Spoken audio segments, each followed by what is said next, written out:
Who are the biggest winners from the Senior Bowl practices? We'll tell you on this episode of the Locked On Dynasty Football Podcast.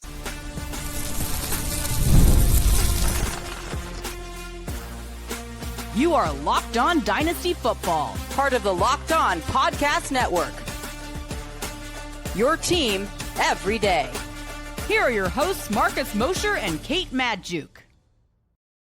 Welcome back to the Locked On Dynasty Football Podcast, part of the Locked On Podcast Network, your team every day. We'd like to thank you for making us your first listen of the day. Today's episode is brought to you by Gametime.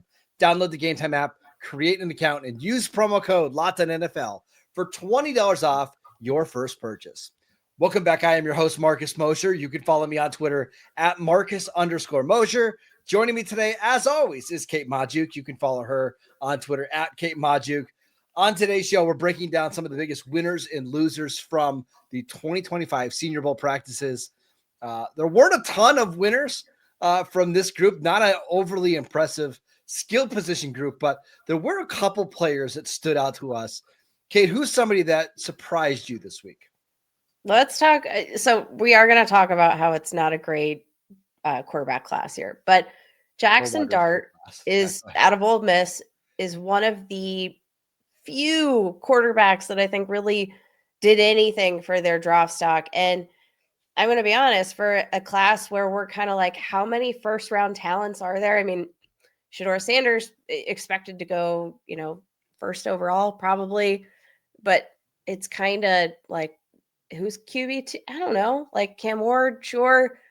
There are a lot of just question marks about how the rest of this draft order is going to shake out. Is it going to be like a 2021 class? Is it going to be, where teams reach for a quarterback? But Jaxson Dart, I think, is the one guy that didn't look bad this week. And you look at his stats coming out of Ole Miss this year, had an outstanding season out of all quarterbacks with at least 300 dropbacks, led the NCAA with a 91.8 PFF passing grade, led the league in terms of yards per pass attempt, the only quarterback with 10.7, the only quarterback to even surpass 10 yards per pass attempt this past season. He's got some unique arm talent. I think there's just a well-roundedness to his game. And the fact that the quarterbacks didn't stand out here in these practices, he probably didn't need to do all that much to earn himself some draft capital. But this was a guy that was considered kind of a mid-rounder, maybe a late rounder. And I think, I've seen some conjecture that okay, is he QB2 in this class? And that's a big leap. Yeah, I think it was Todd McShay that said he talked to several teams that said that Jaxson Dart might be QB2 for them. I think that shows you more how bad this class is. And we're going to talk about these Senior Bowl quarterbacks in a little bit, but I don't think Jaxson Dart was amazing in Mobile by any stretch. But that's just the rest of the quarterbacks were so bad that he did stand out. But that's what you need, right? In a bad quarterback class, you need to not be as bad as everybody else. And then suddenly you go from a mid-rounder to a potential first round, second round draft pick. That's a huge riser. And that could be something pretty significant when it comes to his actual stock on draft day. So I wrote an article today for the 33rd team where I was talking about some of the biggest winners and losers.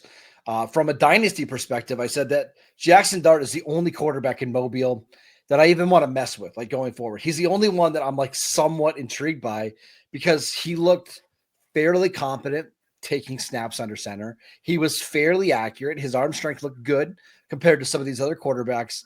He just looks like a potential NFL quarterback where I'm watching the other quarterbacks, Kate, and I'm wondering okay, can this guy move to safety? Is this guy a running back at the next level? I'm not convinced that, and I don't want to talk about those quarterbacks. Let's talk about Jaxson Dart. I think he is somebody who could sneak into the top 50 of this year's draft. And if you're a top 50 pick at quarterback, you're going to be on our radar. Yeah, for sure. Especially in Dynasty, Superflex, 2 quarterback formats. He's definitely going to be a guy that we want to watch pretty closely. Now, another position, not a ton of standouts. Let's talk about wide receiver. Tez Johnson out of Oregon, who, if you could just cover up the weight I know. He's I think he weighed in 155 pounds here at the Senior Bowl. He's a tiny dude. And I think he would be the lightest wide receiver drafted ever. Is that if he's a top 100 pick, he'll be the lightest receiver drafted ever inside the top 100. Thank you. Yeah, it's kind of crazy, but Tez Johnson has been, I think, the only guy to make himself a decent amount of money. He has collegiate production, but he matched that by looking like one of the most competent wide receivers in terms of his ability to separate against, one-on-one coverage here at the Bowl. And he looked just strides above the rest of them. And a guy that I wanted to mention, Elijah Arroyo, the tight end from Miami. I thought he looked like the best tight end in the Senior Bowl, and that's saying something because Harold Fannin is the most productive tight end in Power 5 history in college. Mason Taylor, somebody who you routinely see inside the top 50 in mock drafts, and Arroyo is somebody that looks to me like somebody that could be a factor on Sundays as a pass catcher. I did see a good stat though today. Okay, his first ever catch on 3rd and 5 or longer was in their 2024 bowl game. Like, he just doesn't have a lot of production. I believe he has 35 career catches in 4 years at Miami. But one of the things we've seen over time is that production in college doesn't mean that you're not going to be productive in the NFL. Someone like George Kittle did not put up big stats at Iowa, and look what he's done in the NFL. So Arroyo is somebody that they couldn't cover in practices, and now he's officially on my radar. He was being drafted as tight end 6 in Dynasty leagues in rookie drafts, 50th overall. I got to assume that's coming up. I mean, what I think is interesting is, again, not to poo-poo on the wide receivers. We're going to talk about them in segment 2, but wide receivers, there just wasn't a ton to love about, like, the way they separated, how quickly they separated. Aurora was actually a guy that I was like, this dude looks better than...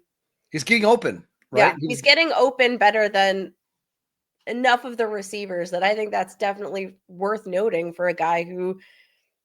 He's a big man. He's a tight end. Do we have his official weigh-in at the... Yeah, he came in, I believe it was 6'4.5", 250, I believe. Which is better than we had there in Miami. So, like, that's a great size for a tight end. And to see him move the way that he moves at that size and that build, I think was super, super impressive. Again, especially considering, like, the wide receivers are the ones that should be blowing us away in terms of their abilities to get open on some of these one-on-one routes. That wasn't always the case here so far. I'd just say that tight end class in general this year, not only at the Senior Bowl, but in the entire class with Tyler Warren, Colston Loveland, and then what we saw in Mobile. Like, this is a really good tight end class. It doesn't have the top end talent like we had last year, but certainly better than the Jatavian Sanders and Ben Sinnotts and Theo Johnson. Like, if you need just more tight end depth on your roster, take a Harold Fannin, take a Mason Taylor, take a Elijah Arroyo. Like, I think this is a really good group, and they showed that out in the practices.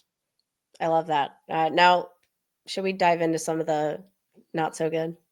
Yeah, let's talk about the wide receivers in the core. It's frustrating that we have such a bad skill position group from Mobile, because the offense and defensive lines were great. Like, we had some awesome players participating, just not at those positions. But let's talk about those wide receivers next. This episode is brought to you by Gametime. Attending NFL playoff games is an unforgettable experience that brings fans together. I remember the excitement and the energy of a playoff game that I attended just a couple of years ago, and I can't wait to go to another one soon. Gametime is going to allow me to go to that next big game. They have a new feature called Gametime Picks, which makes getting tickets for your favorite events even easier. It filters out the fluff to show you only the incredible deals on great seats, so you don't have to waste your time searching through thousands of tickets. I recently used Gametime Picks to find tickets for an upcoming game. It's so easy. They have so many features in the app that I like, such as the all-in pricing. You can toggle this feature. It'll show your pricing up front, so there's no surprise fees at checkout. Plus, you can get a panoramic view of your seat in the app before you buy. So take the guesswork out of buying tickets with Gametime. Download the Gametime app, create an account, and use promo code LOCKEDONNFL for $20 off your first purchase. Terms apply. Again, create an account, redeem promo code LOCKEDONNFL for $20 off your first purchase. Download Gametime today. Last minute tickets, lowest price guaranteed. Welcome back to the Locked On Dynasty Football Podcast. We'd like to thank you for making us your first listen of the day. Okay, let's talk about those wide receivers down in Mobile outside of Tez Johnson, who we did like. Why was this group so bad this year? I will say a lot of this comes down to the one-on-one drills. Obviously, we're going to have the game on Saturday where we'll actually get some like real stats relative to each player's playing time and, you know, what quarterback they get reps with, etc., that we can further contextualize. But in general, this wasn't a group that I thought was super great at creating separation quickly enough that they're going to need to at the next level. Did you see the one? I think it was Corey Kleiman. I think that tweeted out a bunch of the receivers in the one-on-one drills, their releases, and how bad they were coming off the line of scrimmage. There were multiple receivers that took more than 2 seconds to cross the line of scrimmage on some of the routes. Like, this is just a really raw and bad receiver group. Now, I do want to say, we mentioned Tez Johnson. I thought Xavier Restrepo, the receiver from Miami, was one of the few good route runners.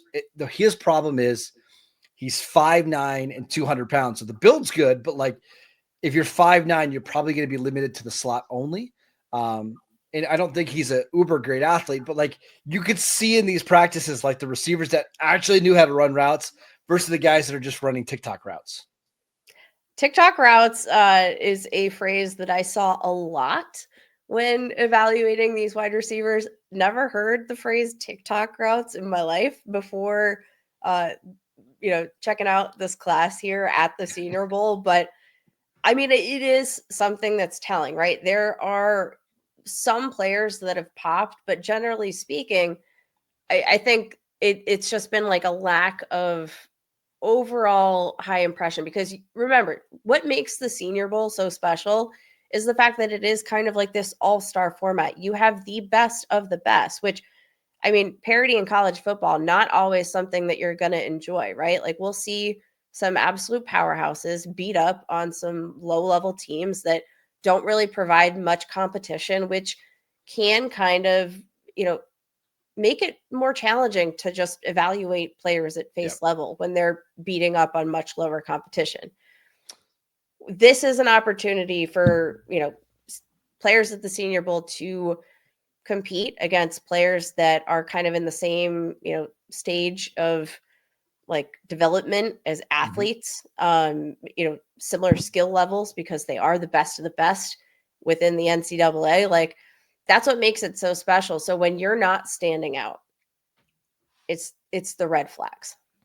And the other thing we should mention, like, if you go look right now on Dynasty League football and you look at the rookie ADP or the rookie rankings, one of the things you'll notice is that of the top 10 receivers, 9 of them just weren't at the Senior Bowl. So like, that's a good chunk of the talent. Now, there were a couple that were invited in that group that pulled out at the last minute. And I think if those guys like Savion Williams from TCU, if he goes to the Senior Bowl, maybe we feel a little bit better about this group. But my overall takeaway from this receiver class at the Senior Bowl is that most of these guys, they just don't have a lot of interest in drafting, and draft capital is going to be important. But I don't see, I could be wrong, Kate, but I don't see any of these guys being like top 50, top 60 picks. And then if you're getting drafted in the 3rd or 4th round, most of the time that means you're going to be buried on a depth chart. I would rather, in my rookie drafts, be selecting running backs and tight ends in those rounds rather than drafting these receivers. Yeah, I think that's a super fair takeaway. I mean, you said it, right? Like, this is not a class that I think even in real life is going to have a ton like, this is not going to be what we just saw here in 2024, where wide receivers were just flying off the board one after the other. But like, this is going to be a class that I think inflates the overall value of the rest of your wide receivers. So like, I think the biggest takeaway here is not about any specific wide receiver that lost value here at the Senior Bowl. I think the biggest takeaway that we should be absorbing is the fact that, okay, this isn't a great wide receiver class. So if you're looking at your roster right now and saying, what do I need to be a contender next year? I need depth at wide receiver. This probably isn't going to be the class where you're going to get a bunch of gems in the 3rd and 4th round that are going to have immediate value. This is going to be, I think, a guiding point to people who need help at wide receiver and say, all right, maybe I need to either, pursue some players via trade. Maybe if this isn't going to be the year for my rebuild, I need to push it back a year. Like, that's the takeaway, is that we need to look elsewhere for help. And I'm not comfortable, at least with the Senior Bowl group, diving in. Now, I will say the combine could change this a little bit, because like if Xavier Restrepo goes out and runs a 4.44 at 200 pounds, maybe that would get me excited. Maybe I wouldn't be surprised if he is somebody that goes in the middle to the later part of the 2nd round. Or if Tez Johnson goes out and runs a 4.22, like he's been saying that he's going to do, maybe he gets that 1st round draft capital that Xavier Worthy got last year, right? Like, I don't think he should go there. But I mean, it's hard because, like, again, this is like the one dude that has emerged as the biggest winner. But how can you draft a wide receiver that small? I don't know. And that's going to bring up, I think, a lot of interesting questions. I do think a great comp has been Tank Dell. And, it's not necessarily just because of the size and the fact that they're really tiny. I think their release package is kind of similar at the line of scrimmage, where they just create separation pretty quickly in the grand scheme of things. It especially can be an asset. When we think of red zone, we think of big, tough, but we can also think about, some of these players who have these quick release packages that can create separation so quickly that they don't need size, right? And that, I think, is going to be this point of contention with Tez Johnson, because even the good has question marks in this class in general. And I know there are people listening to this podcast right now that are saying, well, what about like Jack Besh, the receiver from TCU, who made a bunch of touchdown catches on the Thursday practice? I just don't get that excited about the receivers that all they do is catch contested passes, and you watch like the releases and the route running, and it's so sloppy. Like, those type of guys we see generally fall to the 3rd, 4th, 5th round. And again, maybe he tests way better than what I'm anticipating. I just think overall, this is a pretty underwhelming class. And Kate, it would not surprise me at all if none of these receivers were drafted in the first 2 rounds of the actual NFL draft. Just not a good class compared to last year, where we saw like Xavier Legette, Ricky Pearsall, both 1st round picks. Ladd McConkey went to the Senior Bowl, was fantastic. Top of the 2nd round pick. It's just not that talented of a group. Yeah. And again, this is probably just one of the things where, okay, this isn't a group that is really going to lose anything, because I don't think anybody had high expectations, but it's just not a group that I see having walked away with big gains. And that's going to guide your roster decision-making elsewhere. Let's make some trades. Let's maybe prioritize wide receiver a little bit in your draft, your startup drafts, because those rookie picks panning out aren't necessarily a lock. If you thought the wide receivers were bad, the quarterbacks were worse. Let's talk about those guys next. This episode is brought to you by PrizePicks. The big game is almost here, and there's no better way to make it even more exciting than with PrizePicks, the best place for daily fantasy sports. And with over 10 million members and billions in winnings awarded, PrizePicks makes it fun and simple to get in on the action. Here's how it works. You pick more or less on at least 2 player projections, and if you're right, you can win up to 1,000 times your cash. PrizePicks even has a free pick for the big game, where Patrick Mahomes only needs to throw for 1 yard to win. Pair that with one other correct pick, and you are cashing out.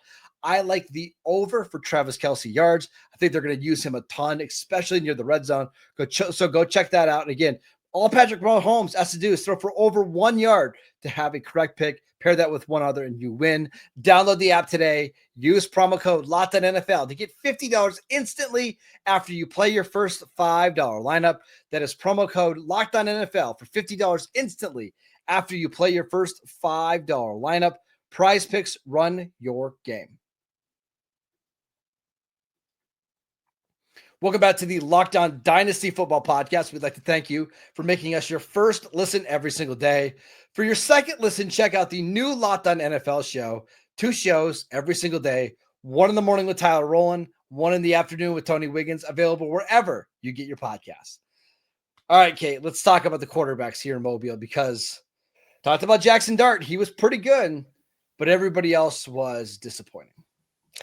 Yeah, I think the biggest probably takeaway here, the biggest loser here is Jalen Miroe, quarterback out of Alabama, who I think, there wasn't necessarily first round buzz, but I think people were of the belief that with a successful Senior Bowl run, with some good practices, that he had the proper tools, he had the arm strength to possibly make his way into that first round if everything went right.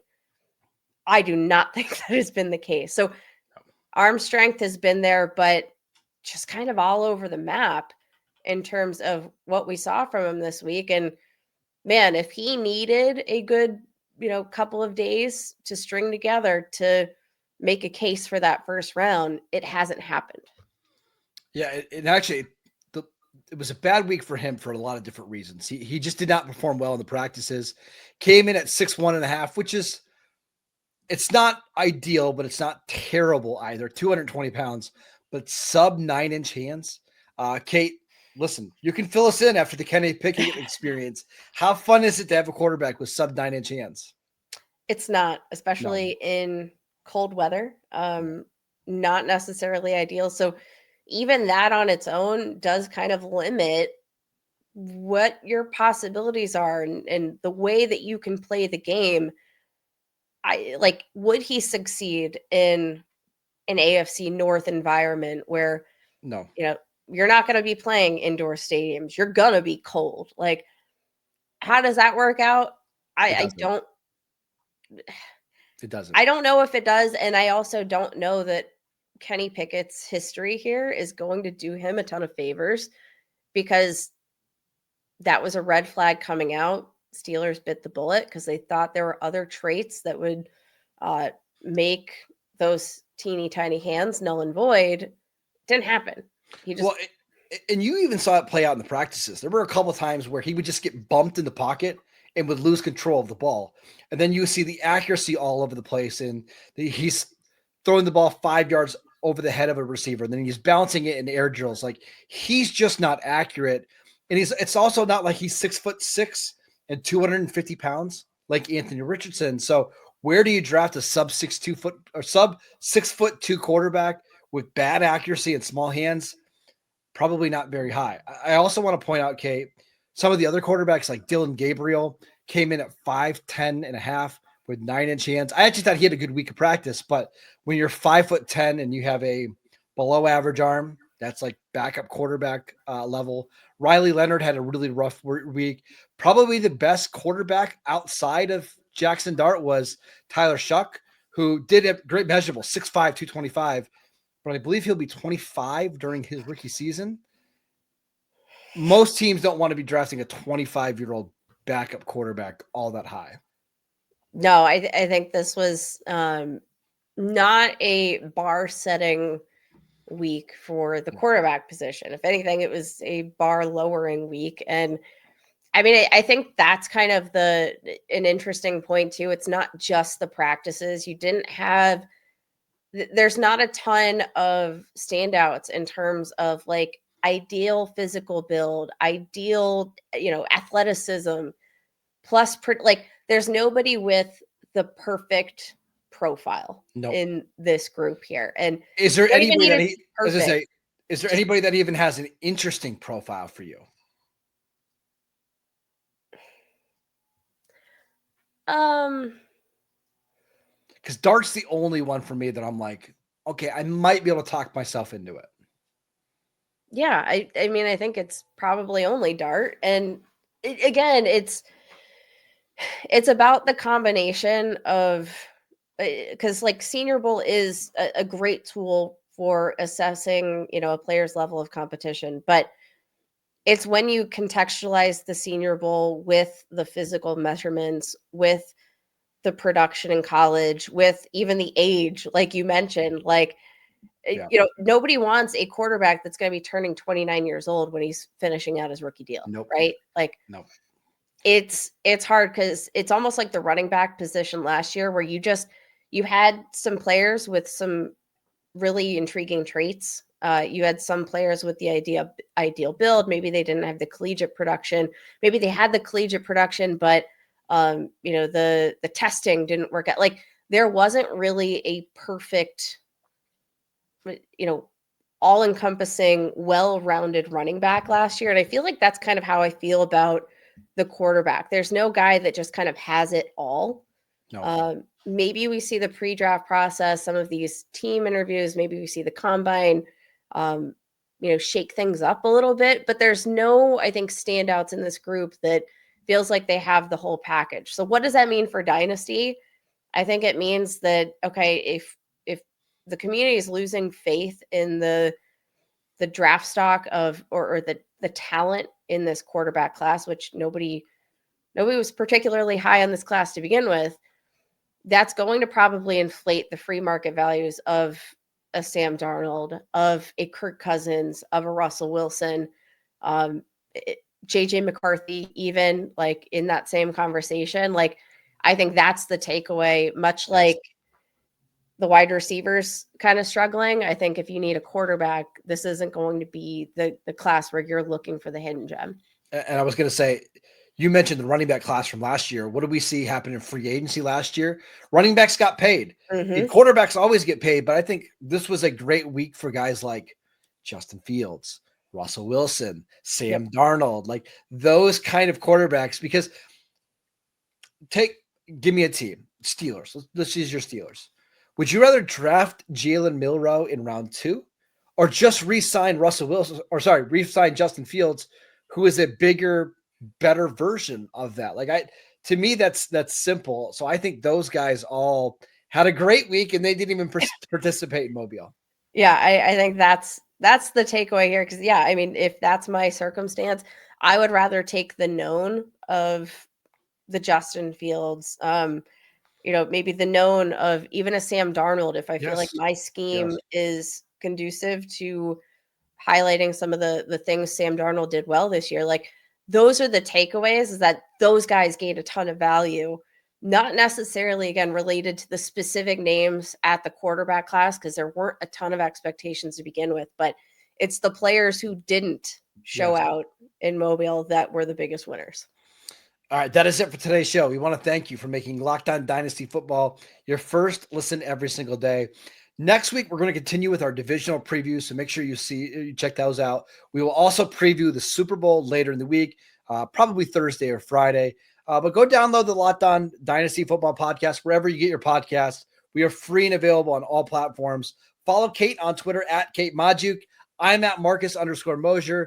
Enjoy this weekend, or first weekend without football since August, and we'll get you ready for Super Bowl 59 next week.